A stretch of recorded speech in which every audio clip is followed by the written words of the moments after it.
Hey guys, and welcome back to another episode of Killer Shrew Fans Killer Toy Reviews. Today we are very excited to bring you another new for 2017 Papo figure.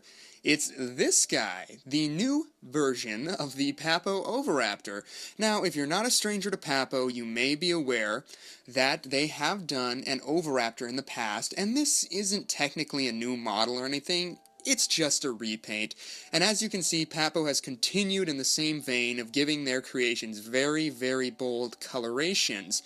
And let me just say, if you were put off by the purple of the Polacanthus, you're definitely going to be put off by the look of this guy, because, wow, he is very, very colorful, and I have mixed feelings about that. We'll get into that later. We'll also do a side-by-side comparison of the two versions later so you guys can see what we're looking at on both ends.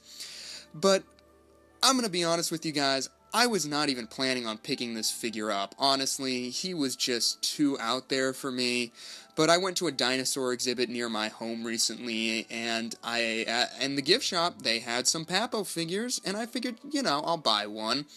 It wasn't this guy. As I was heading to the checkout, they had a little discounted bin sitting around, and in that bin were just bagged Papo figures that had been damaged in some way. They were missing heads, they were missing arms, they were missing legs. This guy had had his arm holding the egg ripped clean off, and he was just left for dead. And he was just put in this baggie with a big 50% off mark slapped onto it. And I'm like, okay, I'll pick him up, I'll take him home, I'll put some glue on him. And as you can see, he looks good as new. You couldn't even tell he had been broken. But that is really the only reason I own this guy, is because I got him for a decent deal. But enough about that. We'll go ahead and give you a closer look at him, and then you can decide if he's worth picking up. Starting off at the head here, as you can see, Papo has not disappointed with the detail, if my camera will focus for you. Come on, there he is. They've continued in their same vein of giving great detail on such small surfaces. All of the scales in this figure have been individually sculpted, even on that tiny, tiny head. And on the inside, you can even see they put in those two teeth. Those two teeth that the Oviraptor may have used to break open eggs, or whatever it is Oviraptors do with their mouth. I don't know, I'm not an Oviraptor. They've got a lovely crest right up top there, as is featured in any Oviraptor figure, or should be. And going down the neck, you see the lovely striations and folds all the way down. You've got some lovely wrinklage going on under there, right where the skin would be bunching up due to the open mouth, which is a lovely detail. I love seeing that they pay that much attention to how this figure would move and act in real life. Going down to the base of the neck, you start getting these larger scales and a totally different paint job, which cover this great musculature going down these hands. On the other side, you see he's holding an egg. Very, very nice detail for Papo to include something. Here, I'm going to set him down here, and we're going to do this a different way. I feel like I lose my light when I take him out of the light, so we'll just zoom in for you guys. So as you can see, he's got all the lovely scales, and then that egg. That egg also holds all of, like, the bookkeeping information, like, copyright, Papo, all that noise. On both sides, lovely, lovely musculature and detail in that back leg. It looks very bird-like. I mean, if you held up a chicken leg compared to this, like if you went to KFC, bought a chicken leg, it would look identical to these calves. Oops, there he goes. Identical to these calves, as I was saying. They really pulled from so many natural references. It just makes this figure look great. You've got the lovely toe claws down on the bottom there, not weathered, just like the Polacanthus. They're just painted a flat black. And like I said, I prefer sort of weathered claw-like features when it comes to my dinosaurs. I don't like the flat colors that they so often do.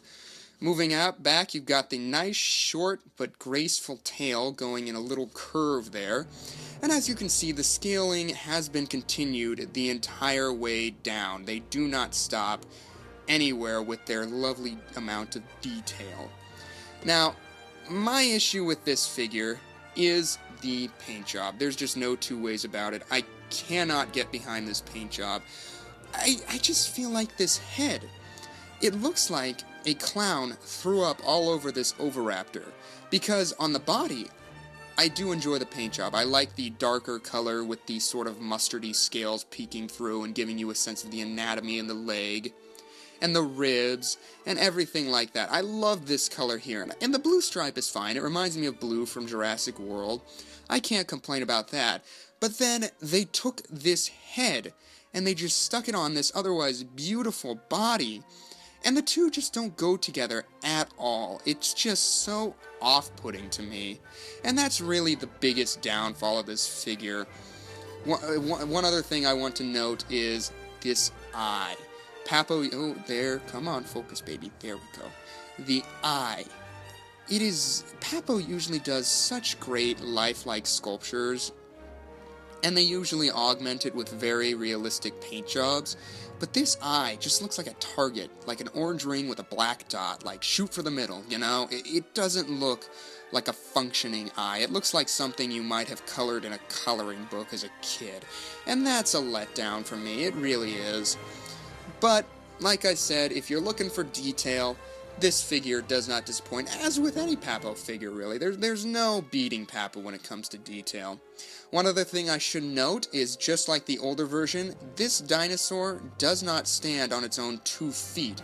It's not technically a tripod, but it does use that egg it's holding as a third point of balance. So if you like your dinosaurs to be standing erect and, you know, at an attentive pose, this figure might not be what you're looking for because it does balance on that egg.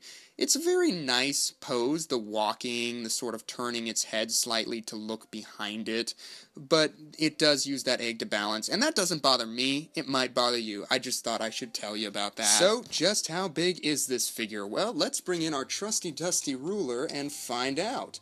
So, from the tip of the head to the back of the tail, you're looking at right around a little under 5.5 inches, just past 5 inches. And from the top of the head down, you're looking at just under 3 inches. And now it's time for some comparisons. Let's bring in the older version of the Papo Oviraptor. And as you can see, this version has a much more natural look to it. It's got greens and browns. The eye looks a little more lifelike. It just looks much more natural to me, and I do appreciate this model for what it is. This version, it just looks like a kid colored it. Like, I can't get behind that paint job. I really can't. I'm sorry. So, let's bring in another figure. Here we have the new for 2017 Papo Polacanthus, recently reviewed on the channel. I'll put a link in the description for that.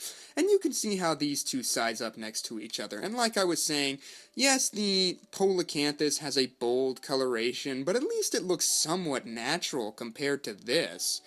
I can't bash on the paint job any more than I already have. I'm sorry to keep beating a dead horse with it, but that's just how I feel. Anyway, you get an idea of how these two size up with each other. Also new for 2017, depending on how you look at it, you've got the Papo Velociraptor. Now, a lot of people, they've done so many versions of this Velociraptor, I'm sure if you collect Papo, you have at least one of them in your collection. So this is a good sort of comparison to do, see how these two size up to each other. And, of course, one of my all-time favorite Papo figures, we have the squatting green Tyrannosaurus Rex. As you can see, the Oviraptor comes up to just below this guy's knee. And, yeah, see, that's the other thing. This figure does not display cohesively with Papo figures. You can see them standing next to each other, and they just look like they come from different worlds. So if you like displaying all your Papo figures on a shelf together as one, this guy is going to stick out like a sore thumb, and that might be a letdown for you. And finally, just for giggles, here we have the Papo Oviraptor next to your average everyday banana.